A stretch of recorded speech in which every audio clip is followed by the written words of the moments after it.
राजा पाणिनि से लेकर उसके पूर्व तक बातें आती रही है। इतनी दूर तक जाते थे लोग, शासक संत सौदागर पर कौन रोक लगाता था, इतनी दूर तक पहुंचते थे। आप बोल समझ भी नहीं पाते कि जिसे हम मैटर कहते हैं मातर शब्द का ही उच्चारण है, या मादर शब्द जो फारसी में कहते हैं उसी का उच्चारण। इधर मैडम हम शब्द उच्चारित करते हैं, अंग्रेजी भाषा कुछ और ही एटिमोलॉजी रखती है। दरअसल वो मातरम शब्द का ही उच्चारण हुआ करता था। आज पीटर कहते हैं, पीतर कहते हैं या पितर कहते हैं, उसी का उच्चारण था। ऐसे हजारों शब्द होते हैं, उनकी श्रृंखला में गिनाने के लिए यहाँ उपस्थित नहीं हूँ, लेकिन उन पर अलग से चर्चा की जा सकती है। एक पाइथागोरस नाम के विचारक सुकरात से काफी पहले हुए थे, करीब 150 साल पहले। उन्होंने बोधायन के सूत्र को बहुत गहरे से पढ़ा। कहते हैं कि भारत में भी आए, पुनर्जन्म का सिद्धांत भी उन्होंने यहाँ से सीखा और उसे वहां प्रसारित किया। अचानक ग्रीस में, क्योंकि पहले से ही वहां ज्ञान की ललक थी, अचानक एक क्रांति हो गई। उसके पहले नहीं दिखती, उसके बहुत बाद भी नहीं दिखती, लेकिन यह क्रांति की मिसाल यहाँ से जन्मी थी। एक व्यक्ति यहाँ से आता है, यहाँ के दर्शन को लेकर जाता है, यहाँ की गणित के प्रमेय को लेकर जाता है, और फिर जब सुकरात का समय आता है तो आइडिया ऑफ गुड सत्यम शिवम सुंदरम, ये शब्द संस्कृत में बहुत बाद में चला, बहुत कम लोगों को मिले। ये ग्रीक दर्शन का रूपांतरण था, जो सुकरात, प्लेटो और अरिस्टो कहा करते थे, आइडिया ऑफ गुड की बात करते थे, उसका किसी ने पद्यानुवाद किया। रविन्द्रनाथ टैगोर उससे प्रभावित थे, अपने गीतों में बारंबार प्रयोग किया था। उसका हमने हिंदी रूपांतरण करते हुए, संस्कृत में रूपांतरित करते हुए सत्यम शिवम सुंदरम कहा कि जो परम तत्व है उसके भीतर 3 गुण होने ही चाहिए। सुंदरम शब्द वहां पर आनंद के वाचक के रूप में था, बल्कि अरिस्टो की परिभाषा थी कि अगर सुंदरता को भी चित्रित कर दिया जाए तो सुंदर दिखने लगेगी। तो जो भी परम तत्व होगा उसे सत्य होना चाहिए, कल्याणकारक होना चाहिए, उसे आनंदप्रद होना चाहिए। ये 3 भाव बन रहे थे। जब हम तैत्तिरीयोपनिषद पढ़ते हैं, प्रज्ञानम ब्रह्म की बात करते हैं, आनंद की बात करते हैं, जब हम पूरा औपनिषदिक साहित्य इतना प्रेरणात्मक था, इतनी दूर तक फैला था। सच्चिदानंद की जो धारणा थी, जो कि एक लंबी यात्रा के बाद शंकराचार्य में विशेष रूप में प्रस्तुत हुई, ये धारणा जब ग्रीक में गई तो उन्होंने अपने ढंग से उसे ही पल्लवित पुष्पित किया, हमें पता ही नहीं चलता। आज इसे स्टोइक दर्शन हम कहते हैं। शाकाय में एक व्याकरण, वैयाकरण थे, पाणिनि से पहले के थे, वैदिक काल के वे वैयाकरण थे। वैदिक संस्कृत थोड़ी भिन्न है, उसके आधार पर स्टोइक दर्शन विकसित हुआ, जिसको डायोजनीज या एरिस्टोथेनिस ने प्रस्तुत किया। आज इसे हम लाओ त्से के यिन यांग की थ्योरी के रूप में देखते हैं। प्रकृति पुरुष का सिद्धांत का हमें तो भी नहीं पता चलता कि कपिल शब्द जिसके लिए रखते हैं, कपि जैसा दिखने वाला, बंदर जैसा दिखने वाला, हम कहना चाहते हैं उसके भीतर आसुरी शब्द उनके व्यक्ति के रूप में, उनके शिष्य के रूप में रखा जाता है। कोई भी आदमी आज के लिए आसुरी शब्द का उपयोग नहीं करना चाहेगा, क्योंकि असुर शब्द हमारे लिए गणितवाचक हो गया है। आलार कलाम शब्द जिससे बुद्ध ने शिक्षा ली थी, काव्यसंख्य के आचार्य थे, ऐसे तमाम शब्द जाल देखेंगे, पाएंगे। अरे बुद्ध के ही समय से जब हम चीन में गए, चीन को नाम हमने दिया है, उनके ड्रैगन को हमने अपनी ओर से सिंह की वाचक के रूप में देखा और सिंह को सिंह बना। आदि हम इंडो साइनो रिलेशन कहते हैं, जैसे हमें किसी ने नाम दे दिया कि तुम हिंदुस्तानी हो, इंडियन हो, हमने वो नाम स्वीकार कर लिया। ऐसे सहस्रों शाखाएं, हम सहस्र वर्तमा है सामवेद की तरह। साम शब्द भी स्वयं ही अंग्रेजी के साम से मिलता जुलता है। दरअसल सामवेद स्वतंत्र कोई वेद है। ऋग्वेद की ही अधिकांश ऋचाएं 90% उसके भीतर है, 1000 से ज्यादा उसके भीतर जस की तस ली गई है, इसलिए सहस्र वर्तमा कहते शब्द हर वेद की शाखा थी। लेकिन भक्ति का क्या है? भक्ति अपने प्रवाह में बहुत सारे स्तोत्र रचेगी, बहुत सारे वंदन ग्रंथ रचेगी, और उन्हीं वंदन ग्रंथों के साथ बहुत सारे साम रचित। कहने वाले ने कहा कि ये इतने सारे साम प्रचार प्रसार में थे। अरे जब दुनिया ये तक नहीं जानती थी कि पृथ्वी गोल है, तब हमने कितने ग्रहों की गणना की, इतने नक्षत्रों की करनी। और कैसे आम आदमी को समझाया जाएगा कि हम जो कह रहे हैं रूपों की भाषा में बात की जाती है। आज भी अगर गुप्त काल की बनी हुई मूर्तियों में अगर चित्रित किया जाता है वराह के ऊपर पृथ्वी को गोल रूप में, तो पता नहीं था तो गोल चित्रित कैसे किया।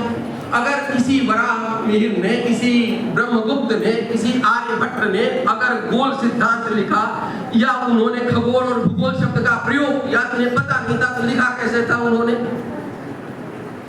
आज भी बृहस्पति जिसके कारण इस पृथ्वी पर जीवन संभव है, नहीं तो मीटियोराइट्स के चलते हम लोग अब तक समाप्त हो गए होते, उन्हें हमने देव की कल्पना की। और सबसे भारी का एक तराजू पर अगर बृहस्पति को रखें, गुरु का सबसे भारी है, इसलिए कहा हमें कैसे विदित हो गया सबसे धीमा चलने वाला शनिश्चर, और कैसे हमने पता कर लिया कि सबसे धीमी गति से।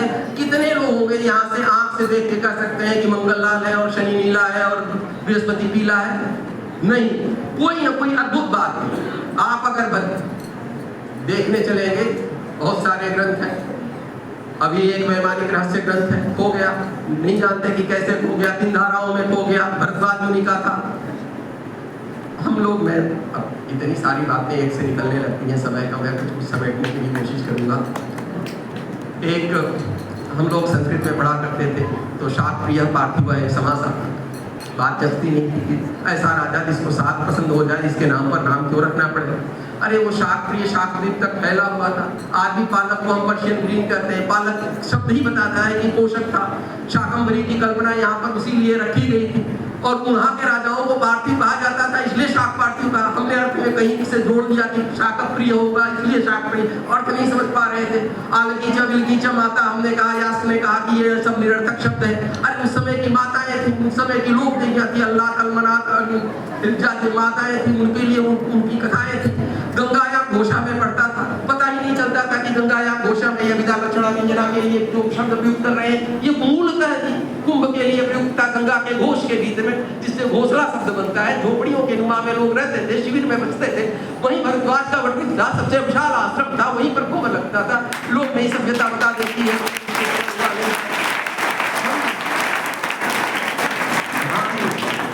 प्रवेश करेंगे, शाखाएं टूटती। ये संस्कृत एक निर्ग्रोध है, बोध से शोध तक आप पाएंगे, बूंदे से लेकर मूल तक फैलता। मैं इस्लामाबाद में विश्वविद्यालय में पढ़ता, उसके सिंबल में, उसके लोगों में, एम्ब्लेम में कहीं डाला गया था, प्रतीक चिन्ह के भीतर 2 धाराएं नदियों की बहती थी, बीच में वटवृक्ष था। मैं कभी उस समय जब पढ़ता था तब समझाया ही नहीं गया कि ये त्रिवेणी के बीच में उसी प्राचीन अक्षय वट की पहचान के रूप में रखा गया था, जो राम के काल तक जीवित था। इन सारी चीजों को कुछ खास प्रतीक रहे होंगे वटवृक्ष के। और अब हम घोषा कहते हैं तो लगता है कि गंगा के भीतर घट रहा होगा, उसकी भाव प्रवणता होगी, उसका शैत्य उसके भीतर होगा, उसकी शांति उसके भीतर आती होगी, उसका सौरभ आता होगा, इसलिए घोषा कहा गया। झूठी शब्द उससे बिगड़ा हुआ आज तक वहां पर विद्यमान है। नहीं, जितना शोध करेंगे उतना बोध उत्पन्न होगा। ऐसी अविरत श्रृंखला है। हम संस्कृत संकट में क्यों पड़े? संस्कृत हमारी भाषा का एक सिंटेक्स है, अन्वय है, बहुत सारी चीजों का जोड़ है। संस्कृत के साथ एक विशिष्टता है कि आपके शब्द रूप और धातु रूप याद करने पड़ते। हिंदी में यह है कि कर्ता ने कर्म को से काम चल जाएगा, राम के शब्द को बदलने की जरूरत नहीं है। मैं के साथ न जोड़ दिए, मैंने हो जाता है। लेकिन अब आपको जब शब्द रूप रचने पड़ते हैं तो रचने के लिए आपको पूरी की पूरी उस विधा को याद करना पड़ता है।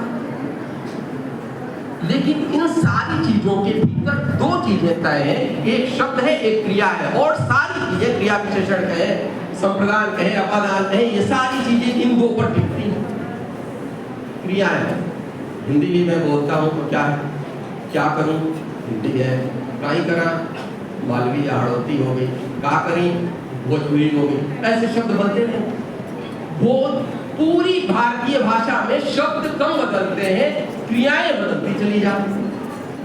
तो आज जब मैं हिंदी बोल रहा हूं तो लगेगा कि संस्कृत तो इसके भीतर है ही, लेकिन जब मैं शब्दों का विश्लेषण करूंगा तो मेरे अभी भी मेरे वाक्य का, इस वाक्य पदीय के पद का एक बड़ा हिस्सा संस्कृत से ही निश्रित है, संस्कृत से ही निर्मित है, और उसका सही अर्थ भी उसी में जाना जा सकता है। गौरव, ये बातें सिखाई जानी चाहिए, वैश्विक दर्शन की तरह से सिखाई जानी चाहिए कि जो कुछ तुम बोल रहे हो किसी समय में विश्व के विराट वाङ्मय का हिस्सा था।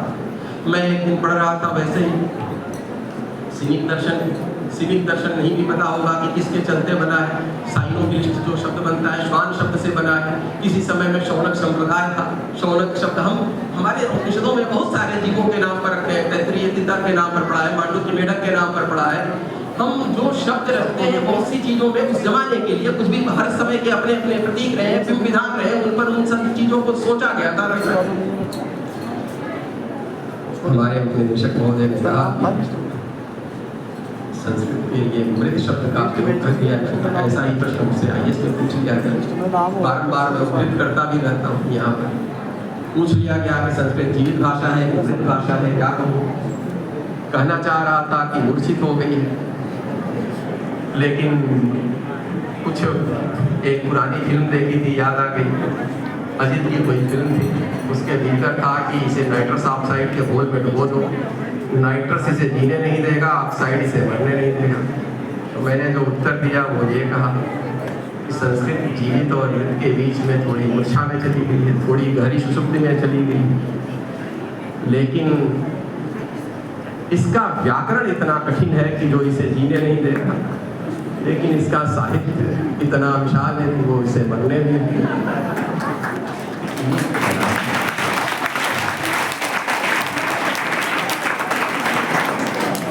एक तुला राशि पर संस्कृत और उसकी सहोदरा समस्त पाली, प्राकृत और अपभ्रंश। सहोदरा इसलिए कहता हूँ कि ये साथ साथ प्रचलित थे, कम से कम एक खास काल करते थे। आप देखेंगे तो आज से 1,500-2,000 साल पहले जो नाटक रचे हैं उनमें सीता हो, प्रतिहारी हो, ग्रामीण हो, वे प्राकृत में बातचीत करते हैं, उनकी भी बहुत सारे उपमान करते हैं। वे संस्कृत के निकट भी थी और संस्कृत से कुछ भिन्न भी थी, वो सारी चीजें। और बहुत बार पाएंगे कि ये लोक भाषाएं विशेष रूप से संरक्षित रखती है। आज वृक्ष शब्द हमसे खो गए, लेकिन औक्ष शब्द अंग्रेजी में बचा हुआ, उन्होंने सुरक्षित रखा। लाड़ी शब्द हमने हटा दिया, लेकिन लेडी शब्द प्रचलित है अंग्रेजी के भीतर। बेल कालोपदेश हमारा शब्द है, हमारे भीतर बेल के रूप में, वहाँ घंटी के रूप में आदि विद्यमान है, कहीं ना कहीं बचा हुआ है। डुकरियाँ करने में डू शब्द हमसे खो गया, लेकिन वहाँ पर डू शब्द अंग्रेजी में विद्यमान है, बचे रहते हैं बहुत सारे। तो जब भाषा की बात है, जिस दिन हमारा ज्ञान विकसित हो जाएगा, जिस दिन हमने अपनी ओर से चीजें खोली। अभी मैडम अपने यहाँ पर दवाइयों का नाम याद रखती होगी, तो कैसे करती हूँ, कितने कठिन का नाम रचे जाते हैं। ये कौन लोग हैं जो रचते हैं?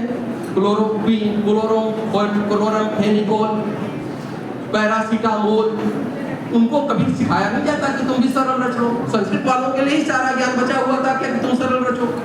वहां पर याद करने में कोई दिक्कत नहीं होती, नैरेटिव सेट है कि नहीं, यही सारे शब्द रचे जाएंगे।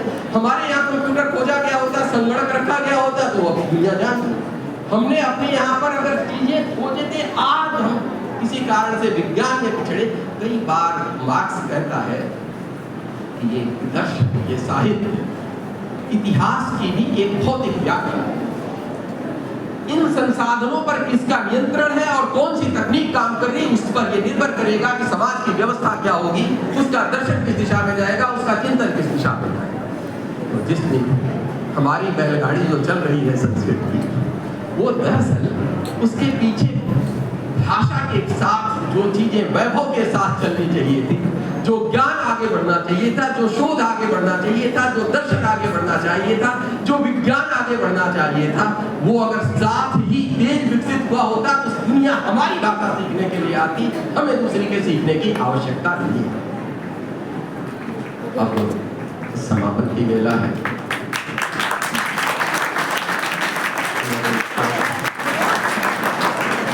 जब मैं आता हूँ तो बारंबार ये शब्द सुनता हूँ, हमारे कर्मकांड के भीतर भी बहुत सारे शब्द, कांड शब्द ही बड़ा विचित्र है, बहुत सारे खंडों को जोड़ देता है। कब हमने ज्ञान मार्ग की चीजों को भी उसी में सम्मिलित कर लिया, कब भक्ति मार्ग की भी सम्मिलित कर लिया। चंद्रमा मनसो जातश्च चक्षुषो सूर्योरजायत, जब हम कहते हैं पुरुष सूक्त का बिल्कुल दार्शनिक मंत्र है, लेकिन याद दिलाया जाता है कि जब भी तुम आरती करो ये बोध जगना चाहिए। जब हम कहते हैं अम्बे च अंबिके चैव, हम अम्बे अंबिके अम्बालिके नमामि कश्चन, सुसस्ते शब्द सुभद्रिकां काम्पिल्य वासिनी कहते हैं, इसका अर्थ ध्यान भी नहीं जाता होगा। अम्बा गौरी बहुत समय से प्रेम की पूरक देवी हुआ करती थी। स्त्रियां जाकर प्रसन्न उनकी प्रार्थना किया करती थी कि हे देवी, मेरे संग की बहुत सारी स्त्रियां अब विवाहित होकर काम्पिल्य नगर की वासिनी हो गई है, मेरी कब शादी होगी, कब विवाह होगा। ये सारे भाव भी उसके भीतर भरे गए थे, हम आकर दोहराते चले जाते हैं। लोक समाहित था उसके भीतर। आज चंद्रमा मनसो जातश्च याद आ गया। जिस दिन आपके भीतर, जब भी हम किसी की बातचीत करें, जब भाषा की बातचीत करें, आपके भीतर आपका सूर्य दीप्त होना चाहिए कि हमारे भीतर ये विश्वास दीप्त होना चाहिए कि हम सर्वाधिक वैभवशाली भाषा और संस्कृति के हिस्से हैं। लेकिन वो चंद्रमा भी आंखों के सामने होना चाहिए। प्रहार की भाषा नहीं, श्रृंगार की भाषा। लोगों को लगे कि तुम किसी चंद्रिका की छांव में हो, सबके लिए, सबके प्रति स्वीकृति के भाव में। आनो भद्राह कृतौ यंतु विश्वतः की भाषा में बातचीत करेंगे। अपने आप संसार उसका प्रेम, उसका सौहार्द जानने लगेगा। नमस्कार।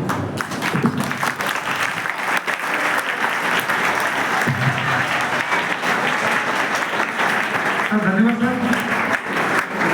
कौन कहता है संस्कृत पढ़कर कुछ नहीं होता? कौन कहता है संस्कृत पढ़कर कुछ नहीं मिलता? शायद साक्षात प्रमाण पत्र देख सकते हैं। संस्कृत